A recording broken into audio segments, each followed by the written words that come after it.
CJP प्रतिष्ठाता अभिजीत को पाई लगिला विवाह प्रस्ताव रो लंबा लाइन। देशव्यापी चर्चा परे बदली गला अभिजीत को जीवन। विवाह नुहे प्रथमे क्यारियर आउ निज लक्ष्य बोली कहिले अभिजीत। सीजेपी प्रतिष्ठाता अभिजीत को विवाह करने झीओं लाइन लगुछि।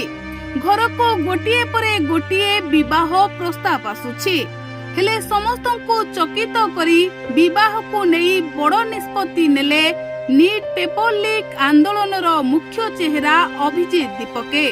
हाँ दर्शक बंधु, किछि दिन तले देशव्यापी चर्चा रे थिले सीजेपी प्रतिष्ठाता अभिजीत। नीट पेपर लीक विरोध रे तांको आंदोलन तांको जातीय स्तर रे परिचित कराई देइथिला।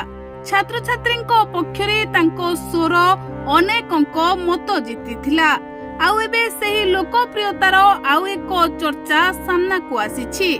अभिजीत को मां अनिता दीपके कहिसंती आंदोलन परे तांको पुओंको पई विवाह प्रस्ताव रो संख्या हठात बहु गुण बढ़ी जाइछि।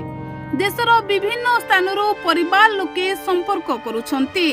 अनेक अभिजीत को निज झियो पाई योग्य बर बोली भाबुछंती। तेबे एसबु चर्चा मध्यरे अभिजीत को उत्तर समस्त को आश्चर्य करिछि। परिवार पक्षरु विवाह प्रसंग उठितिले मध्य अभिजीत एबे विवाह करिबाकू इच्छुक नुहंती। तांकर प्रथम लक्ष्य हेउछि निज पाठ पढ़ा शेष करिबा, कैरियर को मजबूत करिबा एवं आर्थिक दृष्टिरु स्वाधीन हेबा। Bureau report, Odia news tube.